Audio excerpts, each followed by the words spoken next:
உங்கள் டிஎன்ஏ மற்றும் பிரஸ்ன ஜோதிடர் சுப்ரஜா சுரேஷ்குமார் கோவையிலிருந்து. ஸோ இன்றைக்கு நம்ம பார்க்க போகிறது ஆவணி மாத பலன்கள். மகர ராசிக்காரர்களுக்கு இந்த ஆவணி மாத பலன்கள் எப்படி இருக்குன்னு பார்க்கலாம்.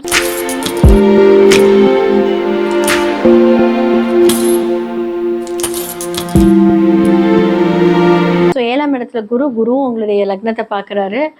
நிறைய வழிகாட்டுதல், நிறைய விஷயங்களில் நீங்கள் தப்பான முடிவு எடுக்கும்போது இப்போ எல்லாமே கரெக்டாக அழகாக அப்படி நீங்கள் பிளான் பண்ணுவீங்க. ஸோ உங்களுடைய 4-11 அப்படின்னு சொல்லக்கூடிய செவ்வாய் உங்களோட 6ஆம் வீட்டில் இருக்கார்.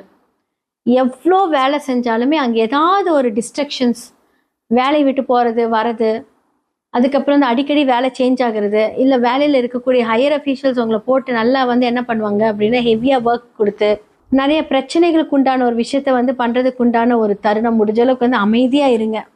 ஸோ அடுத்த மாதத்துலேருந்து உங்களுக்கு அது எல்லாமே ஃபேவராக இருக்க போகுது. ஸோ மகரத்துக்கு 6ஆம் வீட்டில் செவ்வாய் பாதகாதிபதி 6ல் மறைந்தாலுமே வேலை அப்படின்னு சொல்லக்கூடிய ஒரு கிரகம் அங்கே தான் இருக்கு. அப்போ என்னாகும் அப்படின்னா நீண்ட நாள் ஒரு வேலையில் இருந்திருப்பீங்க, ஒரு பிரேக் எடுத்திருப்பீங்க, திருப்பி வேலை நடக்கும். ஆனால் அந்த பாதகத்தை செய்யும்.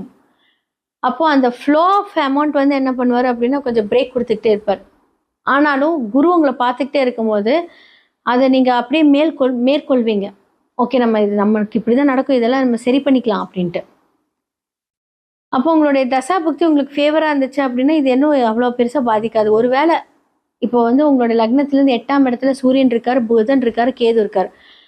அன்ஃபார்ச்சுனேட்லி உங்களுக்கு ஒரு சூரிய திசை நடக்குது, கேது மகா திசை நடக்குது, இல்லை புதன் திசை நடக்குது அப்படின்னா இந்த காலகட்டத்தில் கொஞ்சம் ஹெவியாக தாக்கும்.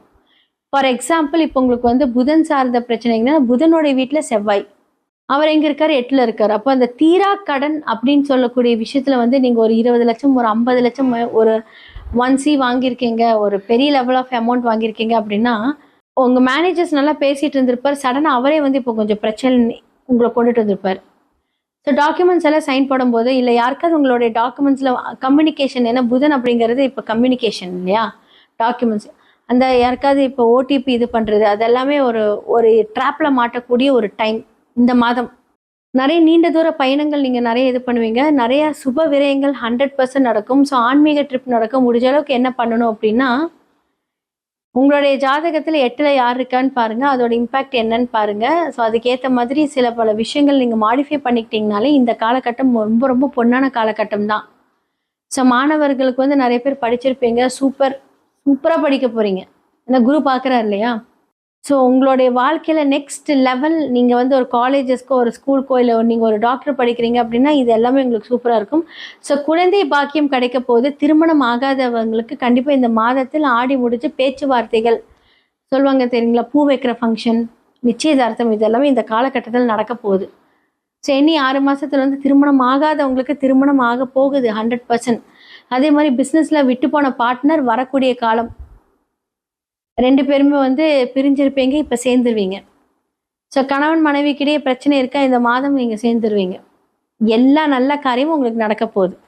ஆனால் வேலை சம்மந்தப்பட்டவர்களுக்கு இன்னும் அந்த ஒரு சாட்டிஸ்ஃபேக்ஷனான ஒரு விஷயங்கள் இன்னும் இல்லை. ஆனால் அதற்கான பரிகாரங்கள் உங்களோட சுய ஜாதகத்தில் அந்த எந்த கிரகங்கள் இருக்கோ அதன்படி நான் சொல்லும்போது அதுபடி பண்ணுங்கள், ரொம்ப நல்லாயிருக்கும். நிறைய நல்ல பண்டிகைகள் இந்த மாதத்தில் வரப்போகுது. கோகுலாஷ்டமி, அடுத்ததாக விநாயகர் சதுர்த்தி, மலையாளிஸ் ரொம்ப சிறப்பாக கொண்டாடப்படுகிற ஓணம் பண்டிகை. இது எல்லாமே ரொம்ப ரொம்ப ஒரு சிறப்பான விஷயங்கள் இந்த மாதத்தில் நடக்க போகுது. அடுத்ததாக இந்த உலகத்தில் நடக்கக்கூடிய சில மாற்றங்களை பற்றி நம்ம பார்ப்போம். பொதுவாக என்ன மாதிரியான காம்பினேஷன் இருக்குது அப்படிங்கிறதையும் நம்ம பார்ப்போம். சூரியன், கேது, புதன் இவங்க எல்லாருமே காலபுருஷ தத்துவத்தின் 5ஆம் வீட்டில் சேர்க்கை பெறுகிறார்கள். இந்த காம்பினேஷன் ஆல்ரெடி கும்பத்தில் ராகு இருக்காங்க, கடக வீட்டில் குரு தனித்து நிற்கிறார், அப்புறம் மிதுன வீட்டில் செவ்வாய் தனித்து நிற்கிறாங்க, சுக்கிரன் கன்னி வீட்டில் தனித்து இருக்கிறார். அடுத்ததாக பார்த்தீங்கன்னா சனி பகவான் காலபுருஷனோட வீட்டில் 12ஆம் வீட்டில் ஆல்ரெடி இருக்கார். ஸோ இத்தனை காம்பினேஷன்ஸ் போயிட்டு வந்துட்டுருக்கு. ஸோ இதில் மெயினாக பார்த்தீங்க அப்படின்னா இந்த சூரியன் யாரோட இணைந்து இருக்கிறார் அப்படின்னா கேது பகவானோட இணைந்து இருந்து, புதன் பகவானோட இணைந்து இருந்து அழகாக சமசப்தம பார்வை ராகு எல்லாரும் பார்க்குறாங்க. இந்த காம்பினேஷன் ஒரு எச்சரிக்கை கொடுக்குது அப்படின்னு தான் சொல்ல முடியும். இந்த எச்சரிக்கை எப்படி அப்படின்னா நிறைய பேர் நிறைய ட்ராவல் பிளான் பண்ணியிருப்பீங்க, இந்த மாதத்தை கொஞ்சம் தவிர்த்து இருக்கிறது நல்லது. அடுத்ததாக வந்து இன்னுமே வந்து பார்த்தீங்க அப்படின்னா காற்று அப்படின்னு சம்மந்தப்பட்ட விஷயங்கள், நிறைய தீ விபத்துக்கள், அடுத்ததாக வந்து நிறைய வெடி, பிளாஸ்ட், யாருமே யோசிக்க முடியாத ஒரு பிளாஸ்ட். இது வந்து இதே காம்பினேஷன் நம்ம வந்து இதுக்கு முன்னாடி நம்ம பார்த்துருக்கோம். ஸோ நம்ம ஃப்ளைட் கிராஷில் பார்த்துருக்கோம் இதே காம்பினேஷன். என்ன அப்படின்னா அப்போ வந்து சூரியன் கேது மட்டும் இருந்து பார்த்துருக்கு, இப்போ புதன் இணைந்து பார்க்குறாங்க. ஸோ ராகுவும் பார்க்குது. ஸோ இந்த மாதிரியெல்லாம் இருக்கும்போது என்ன அப்படின்னா மீடியா ஃபீல்டு இதில் நிறையா பாதிப்புகளை நம்ம பார்க்க போகிறோம். மீடியா ஃபீல்டில் இருக்கிறவங்களுக்கு பிரச்சனை. அதே மாதிரி வந்து கெமிக்கல் ஃபேக்ட்ரிஸ், ட்ராவலிங் பண்ணுறவங்க இதெல்லாம் கொஞ்சம் யோசித்து நீங்கள் வந்து இந்த மாதத்தை கொஞ்சம் கடந்தீங்கன்னா ரொம்ப நல்லாயிருக்கும் அப்படின்னு தான் நான் சொல்லுவேன். ஸோ இதெல்லாமே வந்து கொஞ்சம் ஜாக்கிரதையாக இருக்கக்கூடிய ஒரு காலங்கள். ஸோ மேஷம்லேருந்து மீனம் வரைக்கும் இந்த ஆவணி மாத பலன்கள் எப்படி இருக்குது? ஏன்னா சூரியனோட டிரான்சிட் வந்து ஆகஸ்ட் மிட்லேருந்து செப்டம்பர் வரைக்கும் இருக்க போகுது. இந்த டிரான்சிட் சூரியன் இங்கே இருக்கும்போது தான் அப்படின்னா என்ன சேர்ந்து இருக்கிற கிரகம் அப்படி